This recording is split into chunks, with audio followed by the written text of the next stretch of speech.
Still here. Injury news? Well, Reece has been ill, so hasn't trained today, so he won't make the game tomorrow. Raheem had a little feeling in his hamstring, more tightness than anything, so looking doubtful for tomorrow as well. And Aubameyang a slight problem with his back, so again he's looking like he'll miss the game. Apart from that, everybody's okay. Obviously, it would be a nice place for N'Golo to be involved. Going back to Leicester, is he likely to be in the squad this time? No, he won't. Still needs some more time in terms of build-up. We're aiming maybe towards Everton, but unfortunately not for tomorrow. Raheem out, as you said, so it might be good news for Mudryk. Have you? There's reports you've had him into your office to have a chat about the fact he's not hasn't been in the front three the last 2 games.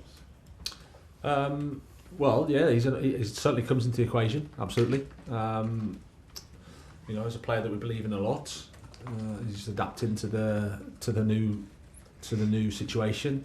He's, you know, when he arrived, he was in the middle of start of a pre-season campaign, really. So to come in and hit the Premier League run is not so easy to do. But day by day and week by week, he's getting stronger and stronger. So he'll be in the squad tomorrow, and there's a chance that he can play. And Mason Mount, how do you keep him happy? Well, he's the same as everybody else. He wants to play. At the moment, he's just suffering with a slight injury, so he probably needs a little bit more time before he's available properly. But he's happy around the place. He wants to help the team. It's absolutely normal with Mason. No change in that. Wants to help. Wants the team to win. Wants to get injury free and play football. Graham, hi Simon. Speaking about going back to Mason, obviously the contract negotiation's been ongoing now for several months. How concerned are you that it's not been done? Are you going to talk to Mason to try and convince him, or are you going to sort of leave it to the club to sort out? Well, ultimately it's between the club and Mason. But you know, I've spoken to him numerous times about his situation, football and life generally.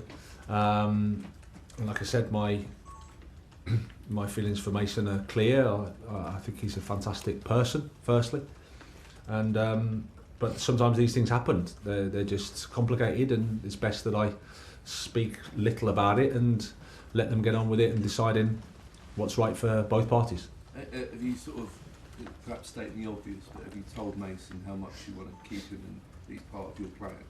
Yeah, but I'm not naive. I know that it's an important time for him. It's an important contract, and these things have to be right for him and his family, and it's important that he makes that decision on that basis.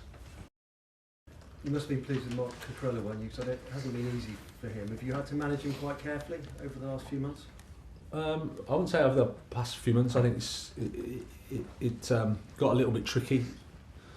In terms of him and the impact on the team, really. But at the same time, to try to shield him and wait for the right time to put him in, because I know how good he is. I know his quality. So I thought that the game in the Champions League, especially with Benoit going away, was a good opportunity for him to show his quality, and delighted for him that he did. And just a final one, there are reports from Inter Milan that they're quite keen for Romelu Lukaku to have another loan spell. I don't know if that's something you'd be happy with, or are you keen to get him back here? Well, it's nothing for me to think about at the moment. He's there and he's playing. I think those discussions and conversations, the decisions will be made at the end of the season. Okay, we've got time for 2 more. Simon Johnson, Athletic. Okay, last question today is a special guest of ours. Charlie Butcher is here from Make-A-Wish Foundation, and he's got our last question in the broadcast section. Charlie. Hiya. What do you say to your team to motivate them at half-time? Well, it depends how the game's going, whether they need a bit of a kick up the backside or whether they just need information. But essentially it's to try to help them, try to work out what we've done quite well in the game, what we need to improve, and if we can improve, how we can improve, and then try and convince them that if they do that, then they can win the game. I think that's a summary. Good question though. Thank you. Thank you, Charlie. And that's the end of